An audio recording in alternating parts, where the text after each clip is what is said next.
Selang beberapa hari sesudah Yesus datang ke Kapernaum, tersiarlah kabar bahwa ia ada di rumah.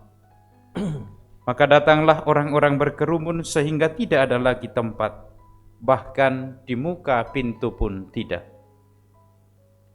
Sementara Yesus memberitakan sabda kepada mereka, beberapa orang datang membawa kepadanya seorang lumpuh digotong oleh 4 orang. Tetapi mereka tidak dapat membawanya ke hadapan Yesus karena orang banyak itu. Maka mereka membuka atap yang di atas Yesus, dan sesudah atap terbuka, mereka menurunkan tilam tempat orang lumpuh itu terbaring. Melihat iman mereka, berkatalah Yesus kepada orang lumpuh itu, "Hai anakku, dosamu sudah diampuni." Tetapi di situ duduk juga beberapa ahli Taurat. Mereka berpikir dalam hati, "Mengapa orang ini berkata begitu? Ia menghujat Allah. Siapa yang dapat mengampuni dosa selain Allah sendiri?"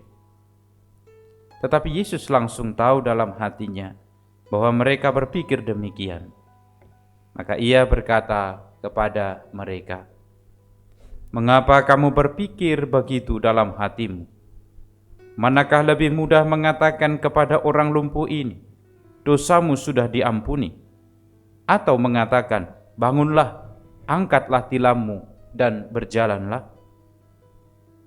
Tetapi supaya kamu tahu bahwa di dunia ini Anak Manusia berkuasa mengampuni dosa."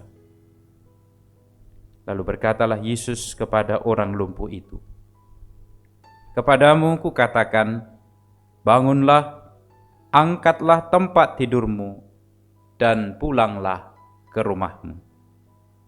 Dan orang itu pun bangun, segera mengangkat tempat tidurnya, dan pergi keluar di hadapan orang-orang itu.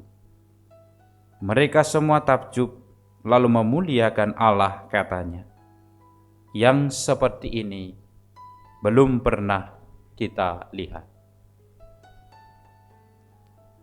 Demikianlah Injil Tuhan.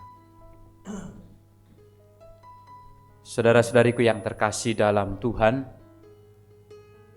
dalam sebuah kesempatan retret anak-anak SMP, pembimbing retret ini mengatakan kepada peserta retret sebelum memulai rangkaian retret itu, "Coba kalian gambarkan di dalam sebuah kertas apa itu artinya beriman." Kemudian anak-anak ini menggambar sesuai dengan imajinasi atau pengalaman mereka tentang beriman. Ada banyak anak yang menggambar tentang salib. Beberapa anak juga menggambar wajah seseorang yang sedang berdoa di hadapan Bunda Maria. Ada yang menggambar Yesus yang bangkit. Ada juga yang menggambar tentang gereja dan macam-macam. Ada seorang anak membuat gambar yang cukup menarik. Dia menggambar seorang bapak sedang membonceng seorang kakek. Lalu kemudian ketika ditanya oleh pembimbing retret ini gambar apa? Kita kan sedang mau rekoleksi dan retret tentang beriman. Apa yang kamu gambar ini? Lalu anak ini menjawab, "Saya sedang menggambar tentang beriman. Ini adalah gambar bapak saya yang sedang membonceng kakek bernama Iman Saputra." Lalu kemudian, lalu apa yang mau dikatakan dengan gambar ini?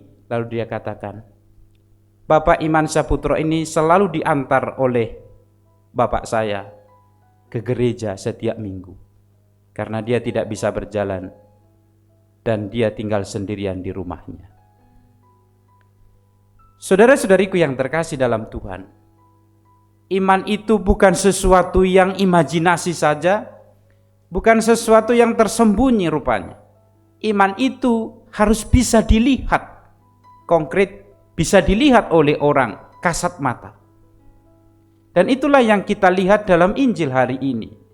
Ketika ada 4 orang menggotong seseorang yang sedang lumpuh, bahkan mereka berjuang untuk membawa orang ini kepada Yesus. Kalau kita lihat dalam cerita Injil, usahanya luar biasa.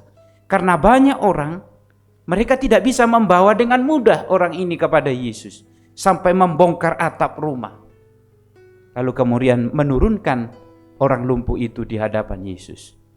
Dan dikatakan dalam Injil, ketika ia melihat iman mereka. Dan Yesus sangat jelas melihat iman orang-orang yang membawa si lumpuh ini datang ke hadapannya. Iman itu bisa dilihat ketika kita punya kepedulian, punya perhatian bagi orang lain. Saudara-saudariku yang terkasih dalam Tuhan, iman itu ternyata bukan hanya urusanku dengan Tuhan, tapi juga urusanku dengan orang-orang sekitarku. Ketika aku punya kepedulian yang sungguh-sungguh, bahkan menaruh seluruh perhatianku, kekuatanku dan kemampuanku untuk memberi perhatian kepada orang lain, itulah iman yang terlihat. Maka kalau orang mengatakan, iman itu kan urusan saya dengan Tuhan, ternyata kita belajar satu aspek, bahwa iman itu adalah juga urusanku dengan orang lain.